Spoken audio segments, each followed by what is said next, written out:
He set the envelope on the table and pushed it toward me without a word. I did not open it immediately. There was something in the way he carried it, the care a man uses when handling something he does not want to touch but cannot bring himself to throw away. He sat across from me in the straight back chair by the window, hands flat on his thighs, not quite looking at the envelope and not quite looking away. 51 years old, practicing Catholic his whole life. He had been an usher at his parish for 8 years. He had 3 children, a business he had built over 2 decades, and a wife who still went to Mass with him on Sundays, though by the time he came to see me, not without visible effort on her part. He came because 3 different priests had suggested, politely, that his troubles were psychological. He did not believe them, neither did I, once I saw his eyes. I am Father Chad Ripperger. I have been a Thomistic philosopher and practicing exorcist for over 2 decades. I did not seek this work. A bishop asked me years ago to take on the ministry, and I accepted because someone had to. What I have learned in that time, through hundreds of cases, in rooms I will not describe in detail, with people who came to me carrying things they could not name, is that the enemy operates with precision. He does not scatter his efforts. He targets. He aims. And in this man's case, he had been aiming for a very long time. The envelope contained a handwritten note from someone in his extended family, a woman who had told him directly that she had set something against him. He thought she was being dramatic. His business had collapsed 2 years after that conversation. His marriage nearly ended not from any infidelity or financial argument, but from a kind of grinding estrangement he described as feeling every morning like he had woken up in the wrong life. His eldest son, who had been an altar server, stopped practicing the faith at 19 and had not returned. He began hearing in the hours just before dawn a sound he could not locate. Breathing that was not his own, he would check his wife, his children. Everyone was asleep. The sound continued. He had dismissed it all as coincidence. Then he laid the timeline out on paper, the date of the conversation with the woman, and the date the first thing broke, and the gap between them was 11 days. He came to me. I want to be precise about what followed and about the nature of my office. I am a priest and an exorcist, and I work within the authority of the church. For 400 years, the church provided the laity with specific prayers to address situations in their homes that they could not explain. Most parishes stopped teaching them after 1965. Now, they have all been compiled into a concise, practical guide. Keep it near the door and read the first page tonight. You will find the link to get the book in the description and in the first pinned comment, which means I work within categories defined, theological categories drawn from Aquinas and from 2,000 years of accumulated doctrinal clarity. What I am about to describe is drawn from many cases that follow this same pattern, and the names, the places, the specific identifying details are mine to protect. This is a composite account of people I have ministered to, people whose situations rhyme closely enough to be described together. I say that once, clearly, and I ask you to hold it. But the pattern is real. I have seen it dozens of times across decades of this work. The first thing I do in a case like this is establish whether there is genuine diabolic activity or whether we are dealing with something psychological, something neurological, something that belongs in a doctor's office rather than in mine. There are protocols for this. Dr. Richard Gallagher, a Columbia-trained psychiatrist and practicing Catholic, has documented in the peer-reviewed clinical literature what distinguishes genuine preternatural phenomena from psychopathology, phenomena that cannot be explained by any natural process. He has been able to identify in 30 years of practice. I read his work carefully. I also have formation in Thomistic philosophy and the Roman ritual, going back to my seminary years. This man's case did not require lengthy discernment. He had welcomed nothing. He had opened no door himself. That is the first thing people miss when they come to me. They want to know why God allowed it. I tell them the better question is what door was opened and by whom? Because in Thomas Aquinas, and the relevant questions are in the prima pars of the Summa Theologiae, questions 50 through 64, the fallen angels retained their preternatural intelligence entirely intact. The fall destroyed their charity. It did not reduce their intellect. They remain, as Aquinas argues, more intelligent than any human being who has ever lived, and they are ordered entirely toward the destruction of what they hate. They study families, they study wounds, they study the specific place where a man's faith is thin. In this man's case, the thin place was his confidence that God's protection was real and specific to him, not abstract, specific. That God's care extended to his business, to his son's soul, to his marriage, to the hours before dawn. He had a kind of vague theism dressed in Catholic practice. He received the Eucharist without much preparation, sometimes arriving after the epistle.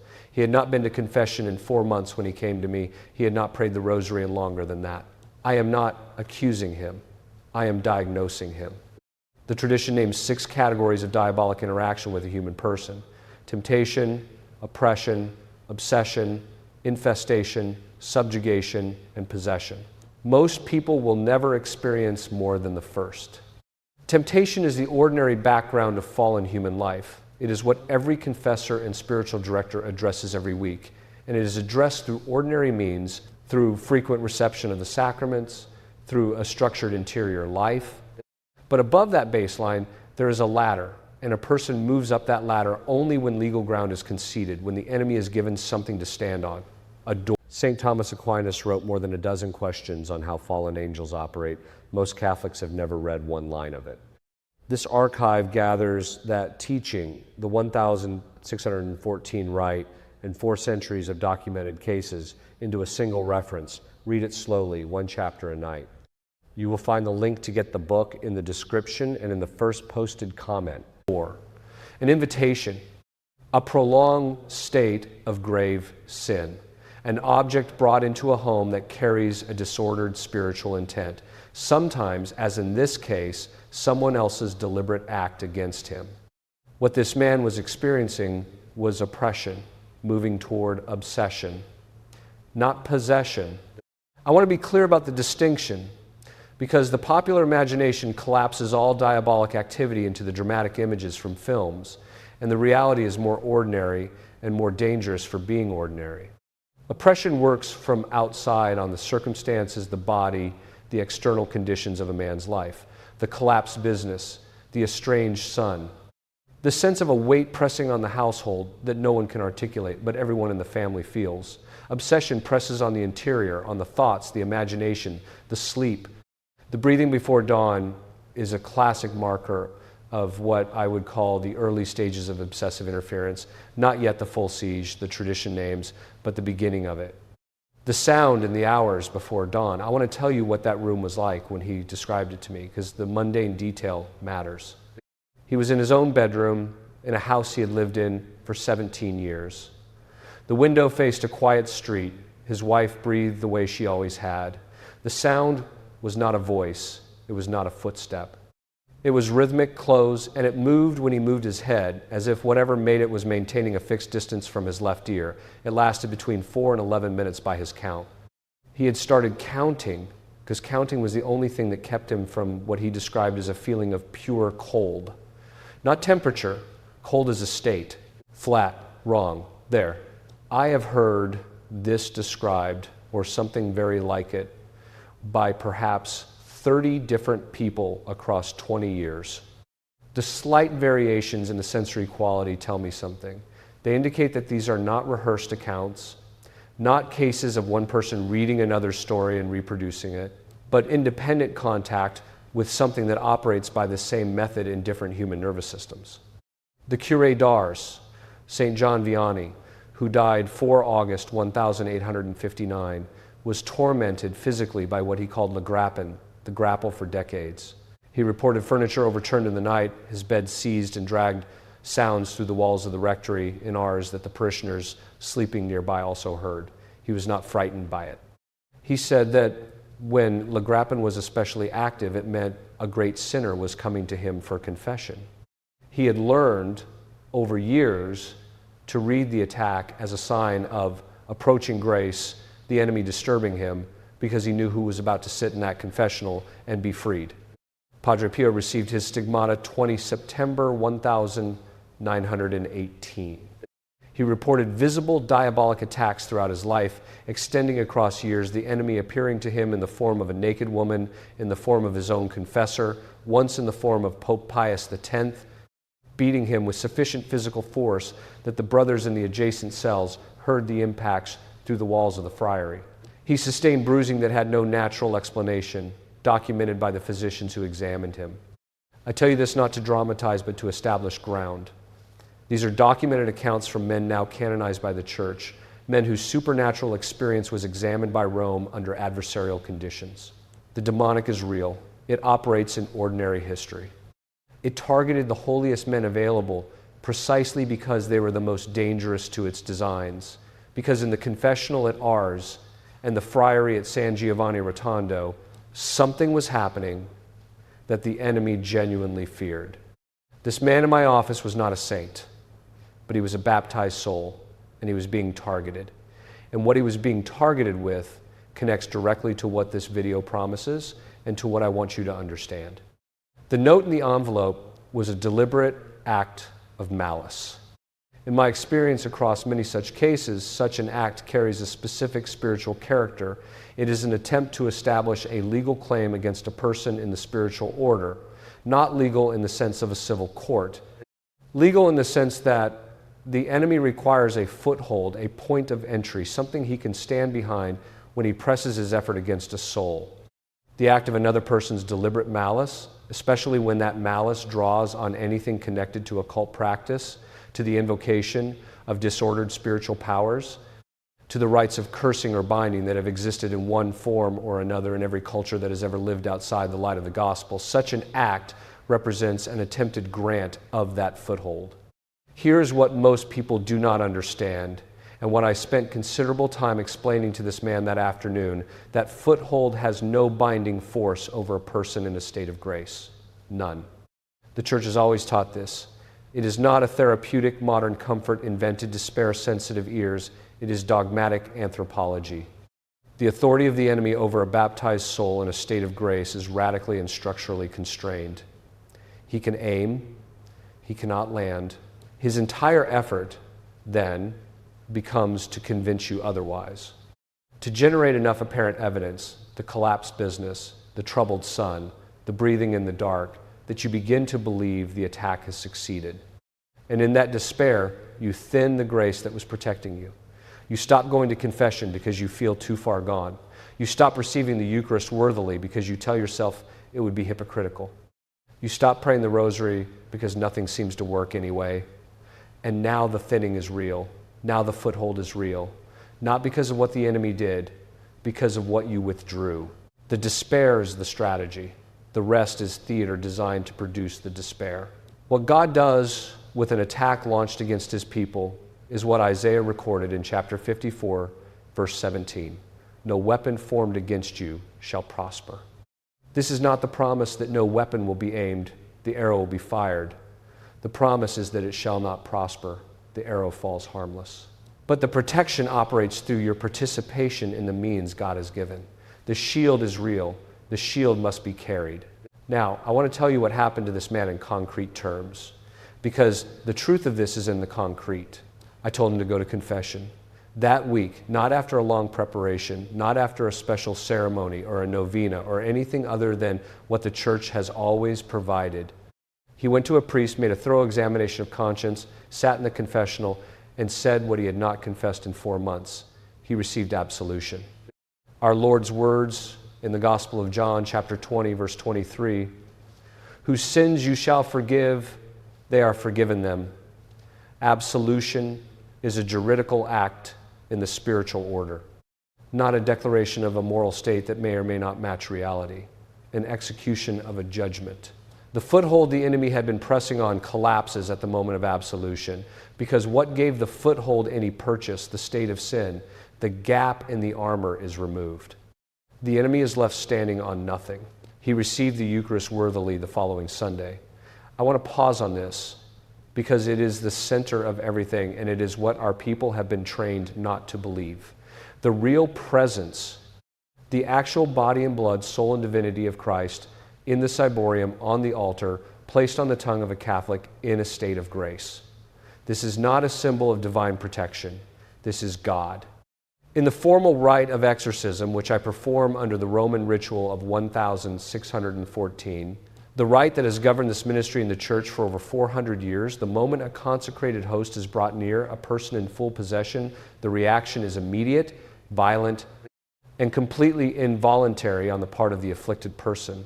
The enemy inside the room does not merely dislike the Eucharist, he is undone by it. The real presence, received worthily, is not one tool among several. It is the primary weapon, and it is available every Sunday in every valid Catholic Mass. The breathing in the hours before dawn stopped. Not after a month of progressive improvement, it stopped. His son came back to Mass 2 months later. His marriage did not mend overnight, but the grinding estrangement lifted. His wife's word was that it felt one morning as though something had left the house.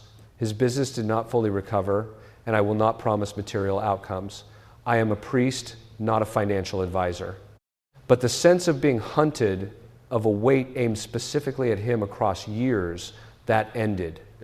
And the woman who sent the note, this is the part people most want me to address with a certain kind of satisfaction, and I will address it, but carefully, because the Catholic answer is not the one they hope for. I told him to pray for her, to commend her to Our Lady. Whatever she had engaged with had exposed her own soul to far greater danger than his. The account of Balaam in Numbers is instructive. The prophet hired to curse Israel found himself pronouncing blessings at every attempt because God overrode the assignment. The curse sent against a protected soul did not land. It returned not through any counteraction on the victim's part, but through the collapse of an effort that never had legitimate ground. That is the Catholic meaning of return to sender. God turns the arrow back, not because you aimed it back, because it had nowhere to land. Romans 12, verse 19, vengeance is mine, says the Lord. He prayed for her. The facts are as I have described them. What does this mean for you practically this week? First, confession, not next week, this week. The sacrament of penance, received honestly, breaks the enemy's legal claim faster than any other single act available to you. Sit in the confessional with a sound priest. Make a thorough examination of conscience, not a list of everything you can remember from childhood, but a real accounting of where you have been in the past month. Say what you need to say, receive absolution. The effect is not gradual, it is immediate. Second, the Eucharist, received worthily. Arrive before Mass begins. Fast the full hour. Understand what is in the ciborium. If you have any doubt about whether you are in a state of grace, resolve it in the confessional before you approach the altar. Receive on the tongue if you are able. It is a posture before a king. Third, bless your home. Obtain holy water blessed with the traditional blessing, properly exercised in blessed water, not the Easter water sprinkle. Bless every room, every doorway. Place a blessed crucifix above the front door. Set an image of Our Lady in your home as a place of actual prayer, not decoration.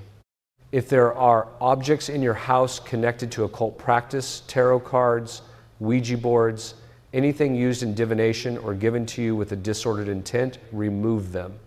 Not to a closet, out of the house. They are not artifacts. They are doors.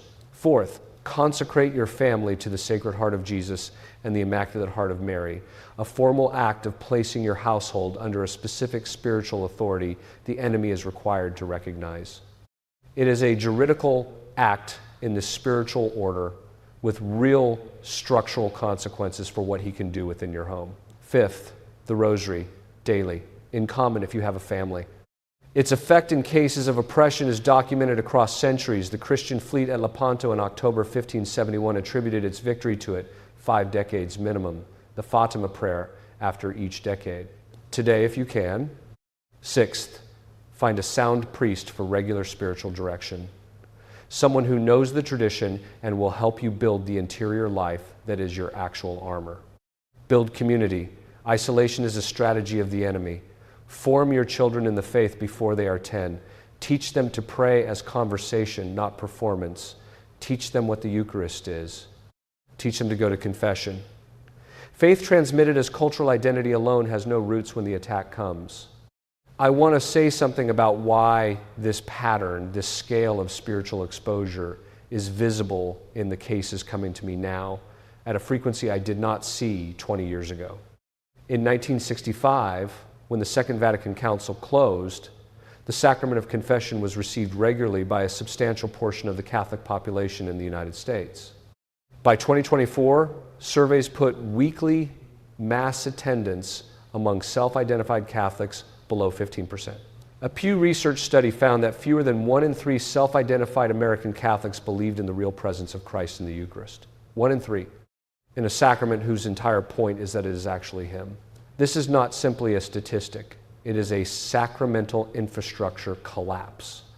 When the real presence is not believed, confession is not used, and the family, which has been under sustained assault since California's no-fault divorce law in 1969 spread to every state in the following decade, normalizing the dissolution of the primary unit of Christian culture, when all of that has thinned simultaneously, the demonic does not need concealment. The armor is already gone. It can operate at almost no cost. The 1999 rite of exorcism introduced permission barriers that did not exist in the 1614 Roman ritual. A priest must obtain explicit episcopal approval before performing even a single exorcism. The 1614 rite had no such requirement. I am not here to adjudicate that dispute publicly. But the practical consequence in diocese after diocese, including dioceses in the English-speaking world with millions of Catholics, is that afflicted people cannot access help because no trained exorcist has been formed and the bishop's office is not equipped to evaluate the request. They come to me from states where there is no active diocesan exorcist at all. Some of them have been waiting years. The formation that treated the demonic as metaphor priests trained in the 70s and 80s to translate possession into psychological category and refer every such case to a therapist was well-intentioned. The individuals it produced are often sincere, but it has left a generation of clergy unable to name what they are looking at when it is in front of them. I say that with sorrow, not contempt. I do not know the full scope of what God permits in this moment. I know what I have observed. And what I have observed is that the infrastructure of spiritual protection has been dismantled sufficiently that the enemy no longer needs to be subtle. I want to leave you with a word about hope, not optimism. Optimism is a projection about the future based on available evidence, and the available evidence in the natural order is not encouraging. Hope is a theological virtue, which means its object is not the trend lines, its object is God. The church survived Arianism when Athanasius stood against the near totality of the episcopate and said the truth regardless, Athanasius contra mundum, and the truth held. The church survived the French Revolution, which executed priests in batches and attempted to abolish the faith by decree. The church survived communism, which had every structural advantage a state can provide and lasted 70 years before it collapsed under the weight of what it denied. The enemy has never destroyed the church. He has wounded it. He has hollowed it out in particular places and times. He is doing that now, but the sacraments remain valid. The real presence is still real. The rosary still has the same effect it had in 1571. The confessional is still available. And the legal ground the enemy needs can still be removed instantly by a priest who holds the authority Christ gave in the upper room. God is with us. He has always been with us. The question is whether we will be with Him. In the next session, I want to address something I've been asked about more than any other single topic: the specific mechanism by which familiar spirits attach themselves to bloodlines across generations. How the Church's teaching on this differs from the folk accounts that circulate widely, and what the sacramental remedy looks like when the wound goes back more than one generation. That is not a simple subject. We will take it slowly and carefully